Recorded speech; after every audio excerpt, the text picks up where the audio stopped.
Qala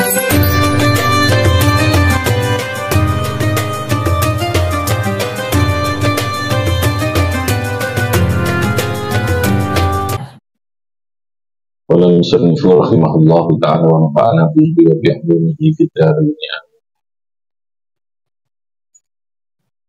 Wa ummahatul akhlaqi wa usuluha arba'atun, wal khidmatu wasyaja'atu wal iffatu wal adlu. Wa na'ni bil khidmati halatun lin nafsi biha tudraku as-sawabu minal khata' fi jami'il akhwal al-ikhtiyariyah. Wa ummahatul akhlaq utawi ummahatul akhwal, pokok dari semua akhlak,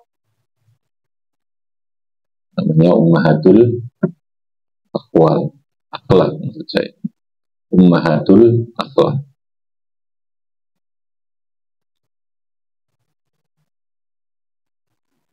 Wa ummahatul akhlaq utawi ummahatul akhlak, pokok dari semua akhlak. Wa ummahatul akhlaq utawi ummahatul akhlak, pokok dari semua akhlak. Wa usuluha lan usul di sana pokoknya akhlak. Wa usuluha lan pokoknya akhlak iku arbatun ada empat, iku arbatun ada empat. Yang menjadi pokok atau asal daripada akhlak itu ada empat. Al-khidmatu, khidmah yang pertama adalah khidmah, wasyaja'atu dan syaja'ah, wal iffatu dan iffah. Khidmah, wasyaja'ah, al-iffah, wal adlu dan adil. Jadi akhlak yang paling prinsip, yang paling pokok dalam kehidupan ini ada empat. Yang pertama adalah khidmah. Wa na'nilan menghendaki sopo ingsun, sopo kita, sopo ingsun musannif bil khidmati dengan lafaz khidmah, halatun hiya iku halatun, kondisi keadaan di nafsi dalam jiwa, dia yang dengan halah tudroku bisa ditemukan apa aswabu yang benar minal khoto'i dari sesuatu yang salah. Jadi pokok daripada akhlak itu ada empat. Yang pertama namanya hikmah. Hikmah itu kalau diterjemahkan bijaksana. Bijaksana itu di atas ilmu, ya, di atas tahu. Bijaksana itu di atas kebenaran. Jadi kalau benar itu berdasarkan norma atau fakta, berdasarkan rumusan, itu kebenaran. Kalau Anda melihat bahwa tembok itu warnanya putih, itu fakta, ya, kebenaran. Tapi ketika lalu kita ditanya, apakah kita lebih suka atau lebih senang melihat warna putih atau warna yang lain, ya, itu jawabannya sudah pada bijaksana. Bahwa kalau Anda naik mobil atau naik motor, sepeda motor, di kiri itu kebenaran, ya, benar, karena rumus dan aturannya begitu. Di sebelah mana? Kiri. Tapi ketika dalam kondisi tertentu di mana kamu harus memilih tetap ada di kiri, lalu tiba-tiba ada mobil yang akan, atau kendaraan yang kamu harus, atau ada sesuatu yang kamu harus memilih sebuah kebenaran dengan keselamatan, selamat kalau benar, maka tentu orang yang bijak itu adalah memilih selamat. Paham ya? Memilih apa? Selamat. Yang kita ngotot, kita benar, pokoknya no kiri, ya benjut tenan, ya benjut. Itu namanya apa? Bijaksana, hikmah. Jadi ada ilmu itu untuk mempertimbangkan kita memilih mana yang benar dan yang salah. Lalu kemudian di atas daripada ilmu itu ada namanya bijak itu. Jadi sudah lebih, makanya Allah itu zat yang maha hakim, alimun hakim. Alimun itu adalah maha mengetahui. Lebih dari sekedar Allah maha tahu, Allah itu maha bijaksana. Bijaksana itu memberikan yang terbaik, ya. Kata kuncinya bijaksana memberikan yang terbaik, bukan memberikan yang paling benar. Benar dok belum cukup, itu maksud saya. Tapi untuk bijak harus benar. harus tahu benar mana yang benar dan mana yang salah. Nah, untuk bisa bijak itu diperlukan adanya ketulusan hati. Nggak boleh lalu kemudian orang memaksakan logikanya, memaksakan egonya. Wah, aku bener kok, aku hitung ini. Nggak bisa cukup itu. Jadi kalau sudah bijak itu melibatkan antara persoalan logika, persoalan ilmu, melibatkan persoalan ilmu basisnya, tapi lalu kemudian dengan hati, dengan rasa. Kalau bijak itu terkadang malah bisa mengalahkan terhadap hal yang bersifat logika gitu. Seharusnya orang ketika disakiti orang kan dia menyakiti logikanya, dia membalaskan itu. Tapi orang yang bijak dia tidak mengalahkan logika itu, maka dia bisa lapus kok tak ladeni dalam kalimatnya, tapi tidak usah diucapkan. Ya wis sumpahnya aku yang salah. Padahal dia mestinya yang benar. Itu namanya bijak ya. Jadi bijak terkadang kita harus mengalahkan logika kita itu. Nah di situ kan butuh keikhlasan. Uang nikah ikhlas, dia pasti dia akan sopo aku gitu. Aku iki kok gawe kalahan, aku iki kok macam-macam lah. Ya, jadi yang dikeluarkan itu tingkat logika kebenaran atau mungkin perasaan egonya tadi. Orang yang punya ego tinggi itu untuk bijak itu ya sulit gitu. Paham ya?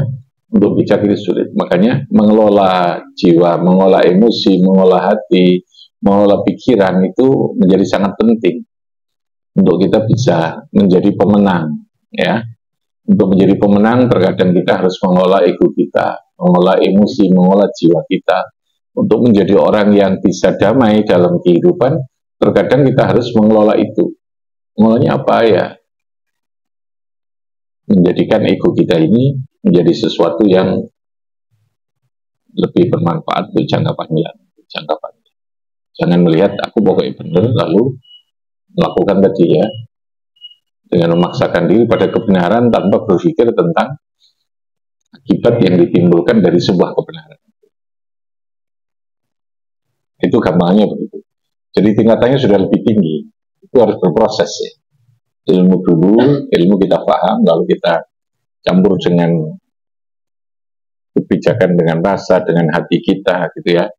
Baru kemudian bisa mengambil sebuah keputusan. Maka orang yang sampai pada tingkat hikmah itu damai sekali hidupnya. Kegelisahan itu yang dalam bahasa Al-Quran namanya la khaufun alaihim walahum yahzan. Orang susah itu karena dia belum bijak. Ya, dia mungkin masih pada tingkat ilmu, pinter dia. Tapi ya butuh latihan. Makanya bahasa Al-Quran ada kok tingkatan orang itu yang hidupnya tidak lagi ada susah. Berarti kan kebalikan gak susah itu apa? Senang. Hidupnya itu happy, hidupnya itu karena dengan happy itu dia bisa merasakan nikmat Gusti Allah. Dia lebih bersyukur gitu. Karena melihat nikmat itu tidak pada satu sisi, tidak pada satu ini. Jadi makanya orang lebih bagus melihat telah kebaikan. Dia mungkin salah, dia mungkin ada hal yang saya tidak suka, tapi kebaikan dia lebih banyak kok. Untuk meredam tadi loh ya, perasaan kita untuk menghakimi seseorang atau untuk apa itu. Masing-masing kayak ngono kan damai. Tapi jangan menungso kan tidak bisa. Tapi jangan beralasan itu, aku menungso kok ya kayak bisa ngono terus. Itu kemungkinan tadi ya. Jadi harus ditingkatkan dalam posisi yang terkadang seharusnya kita membangun kehidupan itu dengan konsep yang tidak hanya rasionalitas tapi juga hikmah. Ada sikap yang bijak. Nah, leader, pemimpin pada tingkat tertentu itu dibutuhkan. Semakin tinggi tingkat jabatan status seseorang, maka sesungguhnya dia dibutuhkan tingkat hikmah, kebijakan, hakim, menjadi orang yang betul-betul punya sifat yang bijak. Semakin tinggi, semakin tinggi. Nah, uang semakin tidak punya status ya sakar dewi gak masalah gitu. Oh, tidak ada efek apa-apa gitu kan. Kalau dia menjadi pemimpin kan omongan, perbuatan pirowahi itu bisa menjadi sumber masalah gitu kalau terjadi. Kalau masalah itu jadi masalah kok. Ya, gawe-gawe hoax dan macam-macam itu ya. Itu gambaran dari ya. Yang kedua, Minal khoto'i wasyaja'ah, minal khoto'i wassaha, minal khoto'i tadi ini bijami al-akhwal al-ikhtiyariyah. Jadi ada akhwal itu yang sifatnya ada dua ya, akhwal itu. Ada akhwal yang bersifat ikhtiyariyah. Ada akhwal yang bersifat ijbariyah. Apa yang kita lakukan dalam hidup itu ada dua kemungkinan tentunya. Satu, ada hal yang bersifat ikhtiyariyah. Kalau ikhtiyariyah itu berarti ya kita bisa memilih. Namanya ikhtiar itu memilih. Tapi ada sesuatu yang ijbariyah. Kita kadang nggak bisa memilih. Ketika Anda dikasih sakit, itu pilihan apa sebuah paksaan? Ijbar apa ikhtiar? Ijbar. Tapi karena itu ada penyebabnya. Penyebab itu ikhtiyariyah. Terkadang satu masalah itu ada dua hal. Ijbar, ada ikhtiyariyah. Ikhtiyariyah itu wilayahnya pilihan kita. Memilih A, memilih B, memiliki apa, memiliki itu ikhtiar. Hidup itu ada wilayah ikhtiyariyah. Tapi tidak semua ikhtiyariyah itu menjadi sesuatu yang pasti bisa kita lakukan pilihan itu. Terkadang ada hal yang dimana Allah memang punya hak untuk ijbar. Ijbar itu memaksakan. Bisa jadi karena Allah lebih maha tahu pilihan kita itu yang tidak baik, yang tidak benar. Ketika kita memilih dalam opsi hidup, mamanya saya harus begini, ini harus begini, bisa jadi pilihanmu menurut Allah itu tidak baik. Maka Allah punya hak ijbar. Apa namanya? Ijbar. Disitulah kita beriman pada qadha qadar Allah itu penting. Iman qadha qadar itu kan nek diucapno gampang ya, keenam iman qadha qadar. Tapi kalau dijabarkan dalam hidup itu panjang. Itu panjang. Jadi hidup kita ada wilayah ikhtiyariyah. Punya enggak kita memilih? Punya. Mau pergi atau tidak, mau masak apa tidak, mau tidur apa tidak, ikhtiyariyah. Tapi ikhtiar. Tapi ada saat di mana Allah itu mengijbar kita. Kenapa Allah mengijbar kita? Kita harus tetap husnudzon. Allah itu hakim bijaksana. Allah tidak punya kepentingan untuk menyakiti kita, enggak. Kalau kita sakit itu berarti ada pilihan yang oleh Allah dipenuhi. Umpamanya kan milih ngono ya sudah. Kon milih gak gelem belajar ya kamu akan bodoh. Kon milih gak gelem belajar, gak gelem milih ya kamu akan kesulitan hidupmu. Gitu lah ya. Itu maksudnya begitu. Sehingga memandang sesuatu itu menjadi lebih enak gitu. Ada tadi, ada wilayah apa? Ikhtiyariyah, ada wilayah apa? Ijbar. Kita ini dilahirkan dari orang tua siapa? Itu ijbariyah. Ijbar. Tidak ada. Ya, tidak ada pilihan. Jadi kalau milih kamu ya milih. Jadi anaknya menteri atau wakil menteri gitu ya. Mantri maksud saya. Kalau mantri kan gampang. Ya. Jadi, tapi itu tadi loh ya. Yang terbaik, belum tentu kamu jadi menteri itu lebih baik. Bisa jadi kamu lebih ayem anaknya wong biasa. Bisa jadi kamu lebih ayem. Jadi bisa jadi dalam hidup itu yang tahu hanya Allah gitu. Yang tahu siapa? Ya, kita hanya meminta, mensyukuri lalu kemudian menjalani. Oke, itu hikmah. Lalu yang kedua, akhlak itu. Wana'ni bil adli, yang kedua tadi. Al-hikmah, yang kedua adalah wasyaja'ah. Apa namanya? Wasyaja'ah. Oke, syaja'ah itu berani. Maksudnya berani itu bukan lalu ngawur ya, atau kendel. Berani itu adalah tindakan yang diilmoni dan lalu kemudian tahu betul perhitungan. Itu namanya berani. Orang yang punya perhitungan dan punya ilmu untuk terjun atau untuk naik dalam sebuah pendakian gitu ya. Dia punya keahlian tentang itu, sudah terlatih, maka itu namanya berani saja. Jadi saja itu pasti punya ilmu kalau saja. Tapi kalau dia nekat berani tapi karena ilmu dia melakukan sesuatu hanya ngandelno semangat tanpa ilmu, itu namanya tahawur nanti. Tahawur itu artinya ngawur, gampang ya. Tahawur itu artinya apa? Ngawur. Ngawur itu bunuh diri. Orang yang terjun dalam sebuah kedalaman, dia tahu ilmunya bagaimana harus terjun, menggunakan alat apa, strateginya kayak apa, lalu kedalaman itu berapa, itu baru namanya berani saja. Paham ya? Hidup diperlukan saja, karena kadang keputusan itu diperlukan unsur keberanian. Mengeksekusi itu diperlukan keberanian. Nah, orang berani itu kata kuncinya adalah dia punya ilmu yang cukup untuk itu, lalu punya perhitungan untuk melakukan sesuatu secara benar. Ya kalau enggak, kita enggak akan berani melangkah gitu ya. Jadi dalam diri kita ini ada saja Allah memberikan itu, menungso itu DKI itu namun saja. Apa tadi saja? Berani. Kalau saya merumuskan berani itu terkadang ya, orang yang belum terlalu tahu, belum terlalu paham betul tentang sesuatu itu kadang lebih muncul keberaniannya. Tapi kalau tahunya itu keskaken atau ya itu kadang kepinteran, itu kadang keberaniannya itu menjadi hilang. Makanya kalau saya bilang berani itu tahu secukupnya dulu, tahu secukupnya, baru Anda masih punya berani. Ngangkat terapi itu naik tambah umur, tambah wani apa tambah wedi? Tambah wedi, soal kalian pertimbangan. Ya. Singkat satu lah guyu ya. Tapi ini cilik umur 20, umur selikur pokoknya di bawah 25, itu di sini kendel tok soalnya gak patah paham. Sing gak patah paham, mana sih umur sak umur itu ya kendel tok. Di sini TK atau saja, maju tak terus pokoknya. Membela yang benar. Tapi tambah umur, tambah didorong itu mundur aja, didorong mundur aja.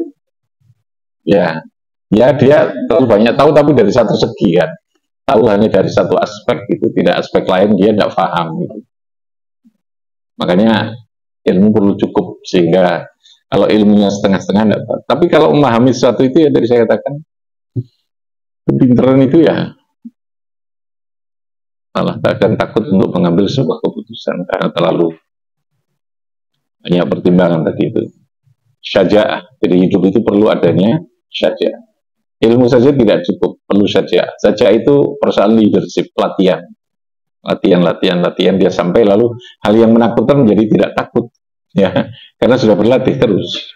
Orang yang biasa naik motor yang terlatih betul, dia menjadi seorang ahli lomba ya, strike apa itu ya, karena dia sudah terlatih biasa, nggak takut lagi belok seperti kawan ini jadi ini dia. Dan dia menguasai dari medan persoalan itu. Syaja'ah itu diperlukan dalam hidup agar kita berani untuk melangkah, berani mengambil sebuah keputusan. Gitu ya, nah. Yang tidak boleh tahawur tadi ya. Apa bedanya? Ngawur dengan kendel itu apa? Bedanya dari mana? Ada ilmu, ada perhitungan. Dia tahu resiko, tahu ini, tahu ini. Tapi dia tetap melangkah, itu baru berani. Kalau ngawur itu orang hitungan gak nopos, pokoknya dardel, akhirnya ya ngedulunan ya. Nah, akhirnya ya jauh tenanan gitu. Di semua aspek lah. Anda menjadi seorang pengusaha ya tentu harus punya keberanian membaca pasar, lalu ini situasinya dibikin, lalu baru serahkan kepada Gusti Allah. Kalau itu begitu. Kamu no yo, kamu melakukan. Ya, oke, itu namanya syaja'ah. Orang berani itu dia biasanya gandengannya dengan hikmah tadi itu. Wal iffatu dan iffah. Iffah itu artinya menjaga diri. Karena manusia ini oleh Allah diberikan perangkat. Orang menyebutnya namanya harga diri. Muru'ah. Bahasa rohnya itu muru'ah. Priwara. Priwara itu ya harga diri. Prawira. Lowongan itu namanya priyayi, macam-macam. Prawira itu, makanya dalam Islam ada hukum namanya haddul qadhaf. Ya. Iffah itu menjaga diri. Karena orang dia tidak hanya butuh makan, butuh minum, dia tidak hanya butuh jabatan, dia tidak hanya butuh yang namanya kehormatan, tetapi di sana ada namanya muru'ah. Muru'ah itu harga diri. Maka dalam Islam dijaga. Hifdzun nasl, terutama yang berkaitan dengan kebutuhan. Orang perlu penghargaan, orang perlu diwongno gitu ya. No wong sing gak diwongno, dikucingno ya gak. Orang nggak dianggap kucing, nggak dianggap PT ya gak. Wong itu butuh diwongno. Diwongno itu caranya gimana ya, tadi itu disapa, diperhatikan. dirungokno, didengar, dilihat, diberi apresiasi kadang juga dituturi gitu ya. Jadi tetap memang prinsip dasar itu memahami orang kok, saya kira itu prinsip dasar akhlak itu memahami orang. Karena kadang orang itu berbeda-beda gitu ya pemahamannya itu. Iffah itu menjaga diri. Bakhil itu muncul karena kita yang terlalu tomak. Ya, saya ulangi ya. Kita mengatakan orang itu bakhil banget karena awakmu kepingin DKI. Coba kalau kepingin DKI kan gak ono bakhil ya Allah. Makanya itu salah, podo salah ya. Wong sing ngrasani wong iku medhi tenanan, iku berarti wong itu ya podo salah. Iku tomak, iku kepingin jaruan gitu, iku kepingin DKI jaruan. Ya sudah. Bakhil itu muncul karena itu. Paham ya? Bakhil itu muncul karena itu. Jadi wong itu kalau iffah itu menjaga diri, baik dari segi akhlak yang menyangkut tentang perilaku harga diri maupun dari segi macam-macam lah gitu ya. Karena orang punya keinginan. Keinginan itu batasnya, ambisi keinginan itu batasnya harus iffah tadi. Ya. Kalau enggak nanti hilang itu di bawaan diri. Ya kita ini kepingin lah untuk makan ini, untuk makan ini. Ya sudah kita batasi pada tingkat kemampuan, kapasitas, tahu diri, dan macam-macam itu yang menjadikan kita jadi orang iffah. Sehingga orang yang dalam ayat Al-Quran itu dikatakan tahsabuhumul jahilu aghniya minat ta'affuf. Sahabat Nabi itu orang yang banyak yang nggak punya apa-apa, tapi karena iffah dia dianggap orang kaya gitu. Jadi kalau kita ini nggak punya duit supaya kita dikatakan kaya, jadi orang yang iffah itu tadi. Intinya kita bisa menjaga terhadap tahsabuhumul jahilu aghniya. Orang yang nggak ngerti itu menganggap orang-orang yang fakir tadi ini suki. Karena apa? Minat ta'affuf. Apa? Minat ta'affuf. Ta'affuf itu dia bisa menjaga diri. Bisa apa? Menjaga diri. Oke. Lalu wal adlu. Prinsip dari akhlak. Pokok akhlak itu wal adlu. Wa na'ni bil adli halatun lin nafsi wa quwwatun biha tusawwisul ghadab wa syahwa wa tahmilu ala muqtadul hikmah wa tadbatuha fil istirsali wal inkibabi ala khasm muqtadha. Oke. Ada yang disebut dengan adil. Adil itu apa? Halatun lin nafsi, kondisi jiwa. Wa quwwatun, dan kekuatan biha ana ing nafas. Tusawwisu al-ghadab, yang bisa mendorong orang untuk marah.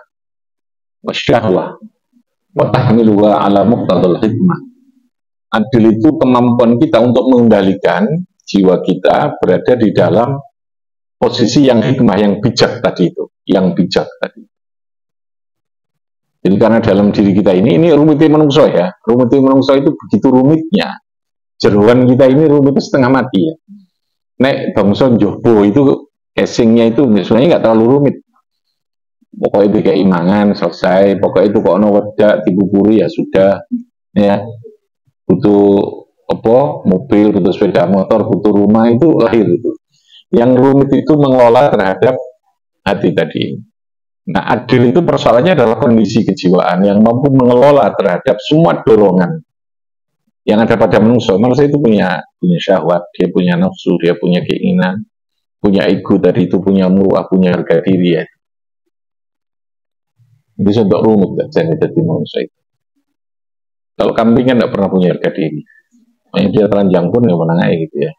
Semangat royoan suket ya gak popo gitu ya. Karena tidak perlu harga diri. Kita ini kadang salah menghargai diri itu yang rumit nanti ya. Salah menghargai ya, menghargai diri. Ini mestinya 100.000 ya lu kemudian 1 juta. Ya rapai-pai. Dia merasa hebat gitu ya dengan ini. Tak boleh saya kalau tidak ini ya, saya tidak mau. Kesalahan menghargai diri tadi. Dan menurut saya itu rumit seperti itu. Adil itu adalah halatun lin nafsi wa quwwatun biha. Dia kita punya power ya. Orang itu masing-masing punya kondisi yang di dalamnya itu diberikan power. Power itu kekuasaan atau kemampuan, kekuatan yang itu bisa sewaktu-waktu mendorong orang untuk bisa marah. Orang untuk punya ambisi, punya kekuatan dalam diri itu. Tapi dia mampu mengendalikan itu untuk tetap berada dalam hikmah. Dia bisa melepaskan marahnya dalam posisi yang terukur. Marah itu penting. Orang punya marah itu nggak mungkin hilang. Paham ya? Tapi yang terpenting bagaimana kita mengelola halatun nafsi tadi yang mendorong pada marah itu dalam batas yang terukur. Orang nggak punya marah itu juga dipaitu sama Imam Syafi'i itu. Manistu riba lam yughdab. Barang siapa yang dibikin marah kok dia tidak marah, fahuwa khimar. Nah, Imam Syafi'i menyebutnya itu fahuwa khimar. Dia seperti khimar, keledai. Ya. Orang juga harus punya marah untuk menjaga tadi eksistensi dirinya. Tapi marah yang terukur, itu namanya adil. Yang namanya apa? Adil. Dia marah dengan tadi ya, mengeluarkan semua egonya, ya, melebihi dari batas. Lalu dorongan nafsunya melebihi dari batas itu. Ya pokoknya angel lah, jadi musuh tadi ya. Makanya harus berlatih dari ini. Watahmiru alam muqtadul hikmah watadbadu fil istir wal inkibat. Kapan harus kita tahan, kapan harus kita lepas. Kita tahan, kita lepas. Medianya saja nih gampang ya. Harus menjaga diri kita. Jadi kalau kita dalam emosi yang berlebihan, segera wudhu, segera sholat. Pemadamnya itu kembali ke sana. Ya, harus memuncak problemnya begitu berat itu wudhu, sholat. Itu nanti akan menjadi media yang efektif untuk kembali kita bisa berbuat adil tadi, berbuat bijak, mengendalikan itu dengan bijak. Wudhu, ya. Ini pas kata apa? Ya wudhu tidak apa-apa, ya. Wudhu tidak apa-apa. Paham ya? Wudhu tidak apa-apa. Meskipun cara kasarannya wudhunya itu bukan untuk abudiyah, untuk sholat, untuk apa, tapi itu bisa menjadikan kita ingat. Wudhu itu dikasih ya unuk, dikasih air, dibasahi. Itu ada yang menyebutkan sunnah. Termasuk juga untuk mengendalikan terhadap tingkat emosi yang berlebihan. Makanya dalam kitab itu kalau ada orang yang suka marah, masukkan di jeding wudhu nih. Jadi tambah muring-muring nggak bicaranya Pak. Nah betul, wudhu itu bisa mengendalikan tingkat emosi itu sholat. Karena emosi yang tidak terkendali, tidak terukur, itu resikonya juga sangat berat. Tadi itu ya, resikonya sangat berat. Wana'ni bisyaja'ah tadi ini, qawmu quwatil ghadab munqadatan al-aqli tadi ini ya. Syaja'ah tadi saya sebutkan harus ada ilmu bahwa keberadaan potensi kekuatan yang berupa marah tadi ini dia patuh dengan logika akalnya, fi iqdamnya, tetap mendahulukan akal. Itu berarti syaja'ah yang berani tadi wa iqdamnya. Wa na'ni bil iffah bi adabi quwwati syahwah. Adab quwwati syahwah bi ta'dibil aqli wa syar'i. Intinya akal dan syarak tadi. Faman ya'tadala hadhihi al-usul arba'ah tasduru al-akhlaqul jamilah kulliha. Kalau mampu mengendalikan diri, mampu membangun diri dengan tadi ya hikmah, apalagi syaja'ah, dengan apa? Iffah, dengan adil, maka dia akan bisa melahirkan pribadi ya, pribadi karakter yang betul-betul baik.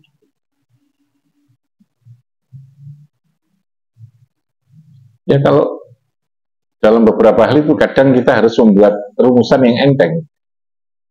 Ya, kayak Gus Dur itu kalau dicaci maki orang, dikritik bisa-bisa, dilokno, dicaci maki macam-macam. Bahasa untuk mengendalikan dirinya itu begitu. Yes, ben wae panjen iso ning ngono. Kalimat itu sederhana ya, tapi bisa menutup tingkat kita ini. Ben wae panjen iso ning koyo.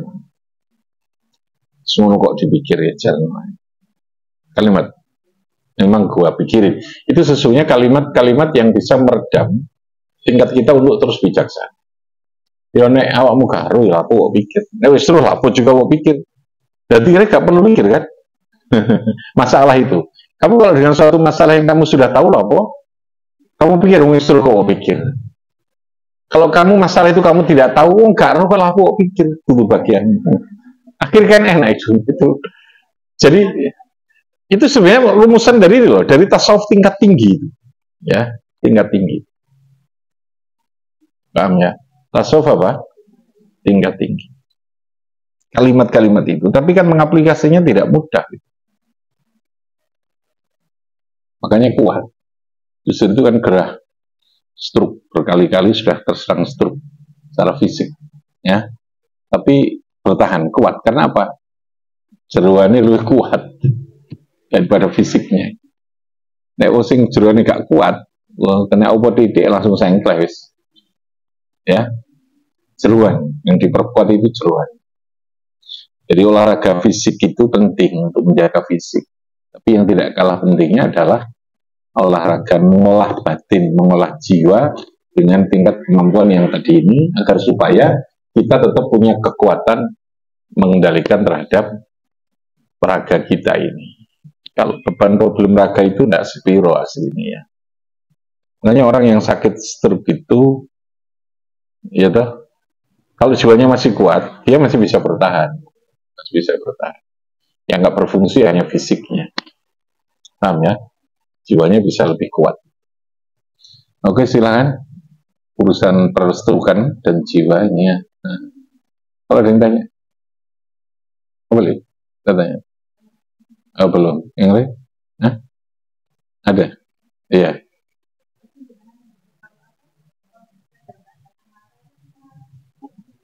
Iya. Ya, enggak apa-apa. Wudhu saja, enggak apa-apa. Kita wudhu biasa. Ya, nanti itu profil hadas. Ya. Sama dengan Anda ketika orang dalam keadaan junub, sebelum mandi itu kan dianjurkan wudhu dulu. Ya sudah, niat saja rafil hadas. Karena rafil hadas itu bisa berbeda. Meskipun punya hadas besar, tapi hadas kecil tetap bisa dihilangkan dengan wudhu tadi. Cuman karena hadas besar itu dilarang melakukan segalanya, ya artinya wudhu itu dalam hal ibadahnya hampir tidak berfungsi kan. Tapi untuk fungsi diri kita tetap tajdidul wudhu gitu ya. Kalau Nabi itu bilang, orang yang ketika melakukan hubungan suami istri, dia lalu kemudian ingin tanduk lagi, wudhu lah gitu. Udah kemaruk ya, tanduk lagi wudhu dising. Udah kemaruk. Lalu dalam kan junub kan, mestinya. Dia sudah main pertama, momen kedua kan, wis junub. Tapi oleh Nabi dianjurkan apa? Wudhu. Fa innahu ansyad, kata Nabi. Karena wudhu itu bisa menimbulkan gairah, semangat kembali. Semangat apa maksudnya kan teknis go gitu ya. Cek no mantan nyari kanten guys. Ngorok karo PDID. Apa lagi ada? Ada. Ada. Tip apa? Akun tip. Karena cara ngaji ya misalnya. Yang putra kelihatannya penuh masalah ini yang putra. Please, saya tambah sedikit. Jam berapa ini? Waqad asyara al-Quran ila hadhil akhlaq fi awsafil mu'minin wa qala ta'ala innamal mu'minuna alladhina amanu billahi wa rasulihi summa lam yartabu wa jahadu bi amwalihim wa anfusihim sabilillah ulaika humus shadiqun.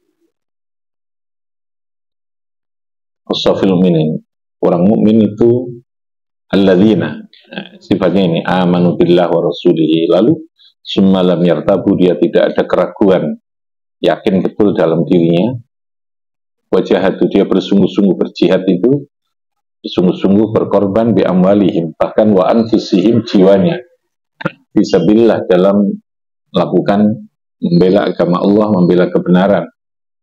Ulaika humus shadiqun. As-shadiqun itu ya tadi ini, alladzina amanu billahi wa rasulihi, lalu yang kedua summa lam yartabu, lalu wajahatu bi amwalihim wa anfusihim tadi. Fal imanu billahi wa rasulihi min ghairi irtiyabin ya al-quwwatul yaqin. Dalam hidup perlu keyakinan yang sangat kuat. Yang hidup kita ini masih penuh keraguan. Kok piye nek ngene, kok piye nek gak ono iki, piye nek dudu iki sing tadi, ya. Itu berarti iman kita ini masih ada raibun, ada irtiyab, ada keraguan. Ya sudah. Dunia ini milik siapa? Ayo, dunia ini milik siapa? Nah, kita kadang-kadang terlalu sok mikir no sing duwe ae, ya. Ada mikir no bukan milik kita, kita pikirkan terlalu berlebihan. Pikirkan apa yang bisa kita lakukan sesuai dengan perintah agama. Jadi sakjane nak Seringkali kita ini dihantui, pikiran kita ini dihantui oleh sesuatu, kok piye aku nek tuwek, piye kok anakku, piye masa depan agama ini, piye masa depan negara. Ya sudah, mikir itu boleh, tapi jangan lalu menghilangkan keyakinan kita bahwa Gusti Allah ini punya cara sendiri, gitu ya. Gusti Allah punya cara ketika menghendaki kita baik, agama kita berjalan, ya tetap akan jalan. Yang kita lakukan apa? Ikhtiar saja, sudah, ikhtiar saja. Kalau orang itu ikhtiar tanpa dibebani oleh target itu kan enak. Sudah, kamu nek pengen bingung agama yang ngaji yo, ngaji aja. Engko persoalan setelah ngaji itu Gusti Allah ngatur iki urusane Gusti Allah. Nek kepengin anak pinter mulang saja, urusan pinter urusannya siapa? Gusti Allah. Karena Allah itu yang paling tahu untuk bagaimana cara menjaga kehidupan kita ini. Kita hanya melakukan ikhtiar yang terbaik lalu mohon pada Allah. Sudah, ya syaja'ah tadi ini ya. Syaja'ah itu dalam bahasa tadi ini wajah itu bi anfusihim. Jahitu amwalahum itu adalah yang disebut dengan Wamuntaha al-hikmah wal mujahada bil mal hiya asy-syakha alladhi yarji'u ila dhabti quwwati syah. Iya syaja'ah allati turja'u ila istimali quwwatil ghadab ala syaratil aqli wa haddil i'tidali faqat. Wasafallahu ta'ala as-sahabata faqala asyidda'u alal kuffar, tapi apa? Ruhama'u bainahum. Orang-orang sahabat itu punya ciri, Allah disifati ini asyidda'u, dia kapan bisa marah, kapan dia mengeluarkan seluruh kekuatannya saja, tapi juga sangat punya kasih sayang. Ruhama'u bainahum. Jadi hidup itu dalam posisi itu, kapan saja harus kita keluarkan, kapan rasa bijak kita, adil kita itu harus kita lakukan. Tahu porsi itulah. Isyaratun ila anna lisyiddati maudhi'an. Strong, kekuatan, keberanian itu ada tempatnya, maudhi'. Walil rahmati maudhi'an. Kapan kasih sayang itu harus juga kita letakkan. Kalau bisa ngatur porsi yang cukup ini, segalanya akan lebih mudah untuk kita atur ya. Kita kepada anak IDW ya, kepada siswa kita, kepada anak kita, kepada tetangga kita, kapan kita harus asyidda, kapan harus tetap punya prinsip yang tegas. Tapi sisi lain kapan kita harus berada dalam rahmah, dalam apa? Kasih sayang. Menggabungkan itu namanya hikmah. Orang yang hakim, yang apa? Bijaksana. Sehingga Allah memberikan sifat para sahabat itu asyidda'u 'alal kuffari ruhama'u bainahum. Bifanfa'na bi barakatihim